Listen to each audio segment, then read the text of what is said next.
এই ফুড্ডু প্রেসিডেন্ট, সাবেক প্রধানমন্ত্রী শেখ হাসিনা এবং সাবেক হোম মিনিস্টার, 3 বাহিনী প্রধান, ক্যাবিনেট সেক্রেটারি, অন্যান্য সেক্রেটারি, হোম সেক্রেটারি, আপনাদের কিন্তু জবাব দিতে হবে। কিয়ামতের দিনে আল্লাহ তাআলার কাছে জবাব দিতে হবে। আমি দুনিয়ার কথা রাখেন, কিয়ামতে কি হবে বলেন?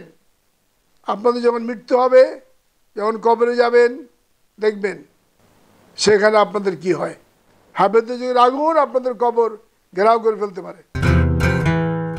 আপনি বীর মুক্তিযোদ্ধা, ৭১-এর মুক্তিযোদ্ধা এবং ২৪-এর মুক্তিযোদ্ধা। আমরা এই প্রজন্মের যারা, তারা আমরা ২৪-এর মুক্তিযোদ্ধা বলি। কেন বলি? আমরা ২৪-এর মুক্তিযোদ্ধা দেখেছি একটা রেজিমের হাত থেকে বাংলাদেশকে মুক্ত করার জন্য, ছাত্র ফ্যাসিস্ট রেজিম। জি। তো ২৪-এর মুক্তিযোদ্ধা এবং ৭১-এর মুক্তিযোদ্ধাকে আপনি একজন মুক্তিযোদ্ধা হিসেবে কিভাবে মূল্যায়ন করবেন? আমি মনে করি ৭১-এর যে বীর মুক্তিযোদ্ধা যারা ছিল আর ২৪-এর মুক্তিযোদ্ধা, আমরা একই আত্মা। এরা আমাদের আত্মার আত্মীয়। আমরা সেদিন পাকিস্তানি হানাদারদের থেকে বাংলাদেশকে উদ্ধার করেছি, আর এরা ফ্যাসিস্ট হানাদার থেকে বাংলাদেশকে রক্ষা করেছে। ৭১-এর বীর মুক্তিযোদ্ধা আমাদের আত্মার আত্মীয়রা, এরা এই কাজ করছে। আমরা তাদের অভিবাদন দিই, সালাম জানাই। আমি আর একটা গুরুত্বপূর্ণ কথা বলতে চাই। ৭১-এ 3 ডিসেম্বর শুক্রবার, I was caught by Pakistan Army at Jessore sector 8 নম্বর সেক্টর চাচায়, এবং আমাকে ধরে মেরে তারা পাকিস্তান আর্মি ডেড বডির মধ্যে ফেলে রেখেছিল। এই সময় ইন্ডিয়ান আর্টিলারি শেলিং শুরু হলে তারা দুর্দার করে পালিয়ে যায়। তখন আগুয়ান বেঙ্গল রেজিমেন্টের ক্যাপ্টেন নাজমুল হুদার নেতৃত্বে তারা এসে আমাকে এবং আরও ডেড বডির মধ্যে থেকে আমাকে এবং আরেকজনকে, আমাদের নারী তখনও চলছিল, এটা দেখে আমাদেরকে উদ্ধার করে। তাজউদ্দিন স্যার লিখে রেখেছে যে ক্যাপ্টেন নাজমুল এবং মোহাম্মদ মুসা অবদান কেউ কোনোদিন পরিশোধ করতে পারবে না। কিয়ামত পর্যন্ত বাংলাদেশের মাটির উপরে তাদের অবদান লেখা হবে, এর কেউ ঋণ পরিশোধ করতে পারবে না। এবং মুসারকে সে ডেড বডির মধ্যে থেকে উদ্ধার করেছে, ক্যাপ্টেন নাজমুল রেখেছে।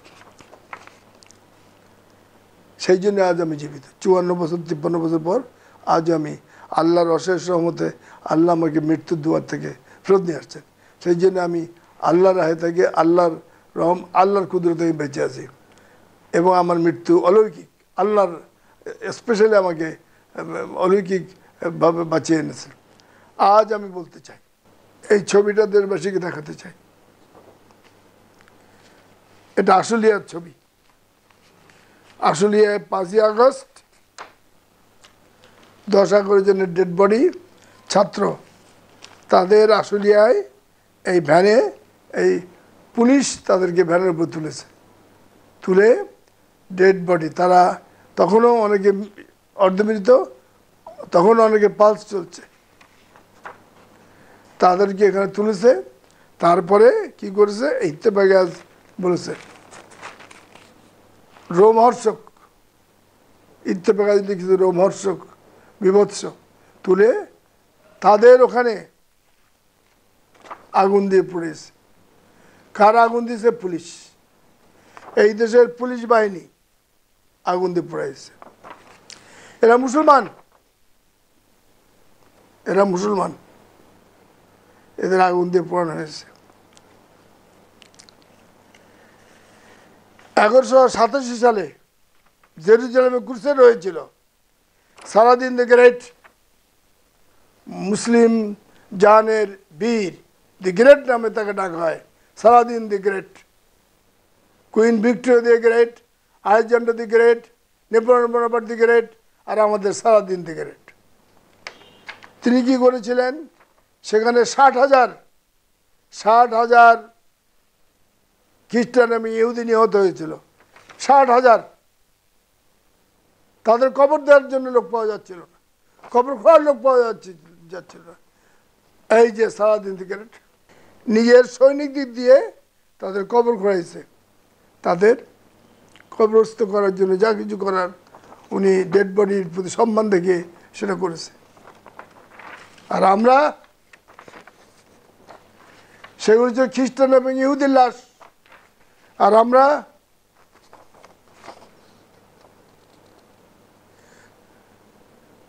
আমাদের সন্তানদের লাশ আমরা মুসলমান, তাদের লাশ আমরা আগুন দিয়ে পুড়িয়ে দিছি, আগুন দিয়ে পুড়িয়ে দিছি। কিয়ামতের দিনে আমাদের কি হবে? কিয়ামতের দিনে আল্লাহর দরবারে আমরা বাঙালি জাতির কপালে কি হবে? সমস্ত বাঙালি জাতিকে হাবিয়ে দিয়ে আল্লাহ নিক্ষেপ করে দিতে পারে, কিন্তু মুসলমান হয়ে মুসলমান লাশের নামাজের জানাজা করাও নাই, কাপড়ের কাপড় পরাও নাই, নামাজের জানাজা করো নাই, ইসলামের নিয়ম মোতাবেক তাদের জানাজা পড়ানো কবরস্থ করো নাই। কিয়ামতের দিনে কে জবাব দিবে? এই বুড্ডুপু প্রেসিডেন্ট, সাবেক প্রধানমন্ত্রী শেখ হাসিনা এবং সাবেক হোম মিনিস্টার, 3 বাহিনী প্রধান, ক্যাবিনেট সেক্রেটারি, অন্যান্য সেক্রেটারি, হোম সেক্রেটারি, আপনাদের কিন্তু জবাব দিতে হবে। কিয়ামতের দিনে আল্লাহ তাআলার কাছে জবাব দিতে হবে। আমি দুনিয়ার কথা রাখেন, কিয়ামতে কি হবে বলেন? আমার নারীর পালস চলছিল, তাই দিকে ক্যাপ্টেন নাজমুল হুদা আমাকে উদ্ধার করেছে। এই আশুলিয়ায় এখানে যারা ছিল তারা কিন্তু অনেকের পালস চলছিল, অনেকে অর্ধমৃত ছিল, অনেকে জীবনমৃত ছিল, তাদেরকে একসাথে আগুন দেওয়া হয়েছে। এই মহাপাপ থেকে এই দেশের যারা ভাগ্য নিয়ন্তা, 5 আগস্টে, 6 আগস্টে, 5 আগস্টে যারা বাংলাদেশের ক্ষমতাবান ছিলেন, সেই প্রেসিডেন্ট চুপ্পু হোক, আর ওই হোম সেক্রেটারি হোক, হোম মিনিস্টার হোক, 3 বাহিনী প্রধান হন, আর যাই হন, আপনারা যে যাই হন, আপনাদের দায় এড়াতে পারবেন না। আপনাদের যখন মৃত্যু হবে, যখন কবরে যাবেন, দেখবেন সেখানে আপনাদের কি হয়। হাবেতে যদি আগুন আপনাদের কবর ঘেরাও করে ফেলতে পারে। এর আগে এই যে পুলিশ করলো, এই পুলিশকে এই পর্যায়ে নিয়ে গেল কে? পুলিশকে পশু বানালো কে? এটা নিয়ে তদন্ত করতে হবে। পুলিশকে পশু বানালো কে? পুলিশকে হায়না বানালো কে? পুলিশকে অমানুষ বানালো কে? এটা বের করতে হবে। এবং সেই জন্য প্রেসিডেন্ট, তখনকার প্রেসিডেন্ট, তখনকার প্রধানমন্ত্রী, তখনকার হোম মিনিস্টার, তখনকার আইজি, তখনকার কমিশনার পুলিশ, তাদের সব এক জায়গায় করতে হবে, করে এটা বের করতে হবে মুসলমানের ছেলে মেয়েদের আগুনে পড়াইছে কে। যেটা সালাদিন দ্য গ্রেট 1187 সালে যেটা করে নাই, ইহুদি এবং খ্রিস্টানদের লাশ আগুন দেয় নাই, সে নিজেই তার সৈনিক দিয়ে কবর খোঁড়াইছে এবং তাদের সম্মানের সাথে তাদের সমাহিত করেছে 60,000। আর আমরা এই বাংলাদেশে আশুলিয়ায় ঢাকা থেকে সামান্য দূরে আমরা তাদের আগুন দিয়ে পোড়াই দিয়েছি। 1 জানুয়ারি 2024 চেঞ্জ টিভি পা রেখেছে সুরভিত 6 বছরে। সবার প্রতি নিরন্তর শুভেচ্ছা। চেঞ্জ টিভি প্রতিষ্ঠা বার্ষিকীতে আমরা এদেরকে ধন্যবাদ জানাই। চেঞ্জ টিভিকে উত্তরোত্তর সাফল্য কামনা করি। আর সাথে সাথে আমরা বিশেষ করে এদেরকে অনুরোধ করব যেন তারা দেশের পক্ষে এবং বাংলাদেশের জনগণের পক্ষে, ইসলামের পক্ষে, হকের পক্ষে, সত্যের পক্ষে তারা যেন সুন্দর পরিবেশন করতে পারে, এই আশাবাদ ব্যক্ত করি।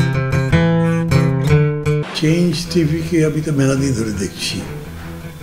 চেঞ্জ টিভি যতদূর সম্ভব বস্তুনিষ্ঠতার সাথে কাজ করছে এবং এই জন্য চেঞ্জ টিভির ভিউ আরও অনেক বেড়েছে, অনেক। আমি নিজে যে অনেকগুলো সভা করে মানে এখানে ইন্টারভিউ করেছি, কোনো কোনো ক্ষেত্রে আমি দেখেছি মিলিয়নের মতো হয়েছে ভিউ, মানে অন্য কোনো জায়গায় এত হয় নাই। আমি মনে করি চেঞ্জ টিভি ভালো কাজ করছে, প্রচণ্ড চাপ আছে, তার মধ্যেও চেঞ্জ টিভি যদি তাদের এই নিষ্ঠতা রাখতে পারে তাহলে এটা আরও ভালো করবে। আমি তাদের সাফল্য কামনা করি। আগামী 1 জানুয়ারি জনপ্রিয় যে online television, online media change টিভির 5 বছর পূর্তি হবে। চেঞ্জ টিভির সাথে আমার অনেক দীর্ঘ এবং পুরনো সম্পর্ক, প্রায় বলতে পারেন ঘরের সম্পর্ক। আমি এই 5 বছর পূর্তি উপলক্ষে আমি চেঞ্জ টিভিকে আমার ব্যক্তিগত পক্ষ থেকে বিপ্লবী ওয়ার্কার্স পার্টির পক্ষ থেকে আমি আন্তরিক শুভেচ্ছা এবং আমি অভিনন্দন জানাই। আর আমাদের এখানে গণমাধ্যমকে বলা হয় ফোর্থ স্টেট। এক সময় ধরুন বিচার ব্যবস্থার প্রতি মানুষের একটা শেষ ভরসার জায়গা ছিল।